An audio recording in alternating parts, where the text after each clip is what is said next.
Acts 22. Brothers and fathers, listen to the defense that I now make before you. When they heard him addressing them in Hebrew, they became even more quiet. Then he said, I am a Jew born in Tarsus in Cilicia, but brought up in the city at the feet of Gamaliel, educated strictly according to our ancestral law, being zealous for God, just as all of you are today. I persecuted this way up to the point of death by binding both men and women and putting them in prison, as the high priest and the whole council of elders can testify about me. From them I also received letters to the brothers in Damascus, and I went there in order to bind those who were there and to bring them back to Jerusalem for punishment. While I was on my way and approaching Damascus, about noon, a great light from heaven suddenly shone about me. I fell to the ground and heard a voice saying to me, Saul, Saul, why are you persecuting me? I answered, Who are you, Lord? Then he said to me, I am Jesus of Nazareth, whom you are persecuting. Now those who were with me saw the light, but did not hear the voice of the one who was speaking to me. I asked, What am I to do, Lord? Get up and go to Damascus. There you will be told everything that has been assigned to you to do. Since I could not see because of the brightness of that light, those who were with me took my hand and led me to Damascus. A certain Ananias, who was a devout man according to the law and well spoken of by all the Jews living there, came to me, and standing beside me he said, Brother Saul, regain your sight. In that very hour I regained my sight and saw him. Then he said, The God of our ancestors has chosen you to know his will, to see the righteous one, and to hear his own voice.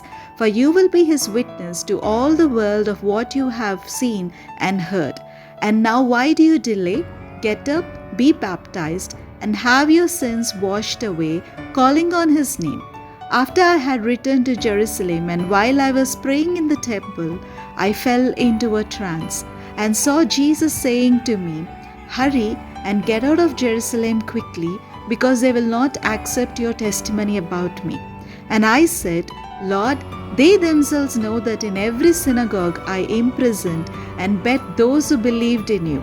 And while the blood of your witness Stephen was shed, I myself was standing by, approving and keeping the coats of those who killed him. Then he said to me, Go, for I will send you far away to the Gentiles. Up to this point they listened to him, but then they shouted, Away with such a fellow from the earth, for he should not be allowed to live. And while they were shouting, throwing off their cloaks, and tossing dust into the air, the tribune directed that he was to be brought into the barracks, and ordered him to be examined by flogging to find out the reason for this outcry against him. But when they had tied him up with thongs, Paul said to the centurion who was standing by, Is it legal for you to flog a Roman citizen who is uncondemned? When the centurion heard that, he went to the tribune and said to him, What are you about to do? This man is a Roman citizen. The tribune came and asked Paul, Tell me, are you a Roman citizen? And he said, Yes. The tribune answered, It cost me a large sum of money to get my citizenship. Paul said, But I was born a citizen. Immediately those who were about to examine him drew back from him, and the tribune also was afraid, for he realized that Paul was a Roman citizen and that he had bound him. Since he wanted to find out what Paul was being accused of by the Jews, the next day he released him and ordered the chief priests and the entire council to meet. He brought Paul down and had him stand before them. Acts 23. While Paul was looking intently at the council, he said, Brothers, up to this day I have lived my life with a clear conscience before God. Then the high priest Ananias ordered those standing near him to strike him on the mouth. At this Paul said to him, God will strike you, you whitewashed wall. Are you sitting there to judge me according to the law, and yet in violation of the law you order me to be struck? Those standing nearby said, Do you dare to insult God's high priest?" And Paul said, "I did not realize, brothers, that he was high priest, for it is written, 'You shall not speak evil of a leader of your people.'" When Paul noticed that some were Sadducees and others were Pharisees, he called out in the council, "Brothers, I am a Pharisee, a son of Pharisees. I am on trial concerning the hope of the resurrection of the dead." When he said this, a dissension began between the Pharisees and the Sadducees, and the assembly was divided. The Sadducees say that there is no resurrection or angel or spirit, but the Pharisees acknowledge all three. Then a great clamor arose, and certain scribes of the Pharisees as groups stood up and contended, "We find nothing wrong with this man.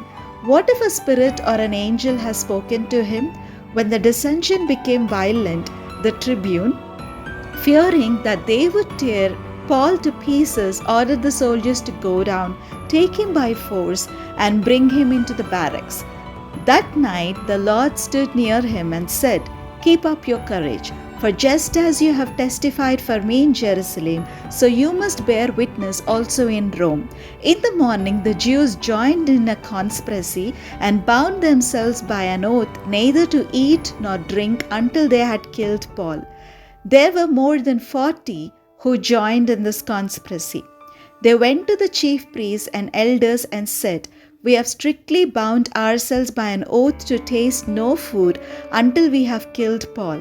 Now then, you and the council must notify the tribune to bring him down to you, on the pretext that you want to make a more thorough examination of his case, and we are ready to do away with him before he arrives." Now the son of Paul's sister heard about the ambush, so he went and gained entrance to the barracks and told Paul. Paul called one of the centurions and said, "Take this young man to the tribune, for he has something to report to him." So he took him, brought him to the tribune, and said, "The prisoner Paul called me and asked me to bring this young man to you. He has something to tell you." The tribune took him by the hand, drew him aside privately, and asked, "What is it that you have to report to me?" He answered, "The Jews have agreed to ask you to bring Paul down to the council tomorrow, as though they were going to inquire more thoroughly into his case. But do not be persuaded by them, for more than 40 of their men are lying in ambush for him. They have bound themselves by an oath neither to eat nor drink until they kill him. They are ready now and are waiting for your consent." So the tribune dismissed the young man, ordering him, "Tell no one that you have informed me of this." Then he summoned 2 of the centurions and said, "Get ready to leave by 9 o'clock tonight for Caesarea with 200 soldiers, 70 horsemen, and 200 spearmen. Also provide mounts for Paul to ride and take him safely to Felix the governor." He wrote a letter to this effect: "Claudius Lysias, to His Excellency, the Governor Felix, greetings. This man was seized by the Jews and was about to be killed by them. But when I had learned that he was a Roman citizen, I came with the guard and rescued him. Since I wanted to know the charge for which they accused him, I had him brought to their council. I found that he was accused concerning questions of their law, but was charged with nothing deserving death or imprisonment.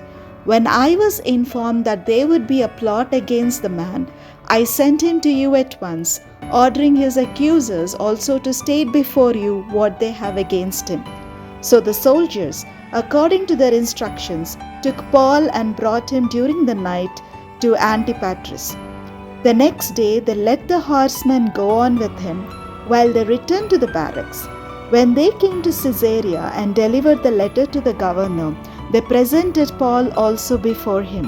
On reading the letter, he asked what province he belonged to, and when he learned that he was from Cilicia, he said, "I will give you a hearing when your accusers arrive." Then he ordered that he be kept under guard in Herod's headquarters.